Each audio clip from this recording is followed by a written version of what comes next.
സാധാരണ ഞാൻ പശു നെയ്യ് നമ്മളെ വീട്ടുകളിൽ നിന്ന് വാങ്ങിക്കാറാണ് സാധാരണ പതിവ്. അതല്ലെങ്കിൽ മിൽമയുടെ നെയ്യ് വാങ്ങിക്കും. ഇപ്രാവശ്യം യൂട്യൂബിൽ കണ്ടത് പ്രകാരം ഈ ഒരു ചോറും പാത്രം കൊണ്ട് ഒരു പാത്രം പാലിൻ്റെ പാട ഞാൻ എടുത്തു വെച്ചിട്ടുണ്ടായിരുന്നു. ഇപ്പോൾ അത് ഉരുക്കിയിട്ട് നമുക്ക് എത്രത്തോളം നെയ്യ് അതിൽ നിന്ന് ഉരുക്കി കിട്ടുന്നുണ്ടെന്ന് കാണാം. അപ്പോൾ നമ്മൾ യഥാർത്ഥത്തിൽ ആ പറയുന്ന വീഡിയോ സത്യമാണെന്നൊന്നും എനിക്ക് തോന്നുന്നില്ല. കാരണം നമുക്ക് കണ്ട ഒരു അറിവ് വെച്ചിട്ടാണ് ഈ പറയണത്. സാധാരണ നമ്മൾ തൈരിൽ നിന്നുണ്ടാക്കുന്ന വെണ്ണ കടഞ്ഞെടുക്കുമല്ലോ, അതുകൊണ്ട് ഉണ്ടാക്കുന്ന നെയ്യാവുമ്പോൾ നമുക്ക് കുറച്ചധികം തന്നെ കിട്ടും. അത് നമ്മുടെ ഈ പാലിൻ്റെ പിന്നെ കാണിച്ച ഈ ഒരു പാത്രം കൊണ്ട്, ചോറും പാത്രം കൊണ്ട് ഒരു പാത്രമൊക്കെ ഉണ്ടെങ്കിൽ അത്യാവശ്യം നമുക്ക് നെയ്യ് കിട്ടും.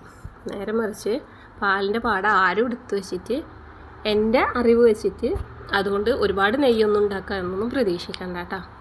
അപ്പോൾ എനിക്ക് കിട്ടിയൊരു നെയ്യിൻ്റെ അളവാണ് ഈ കാണിക്കുന്നത്.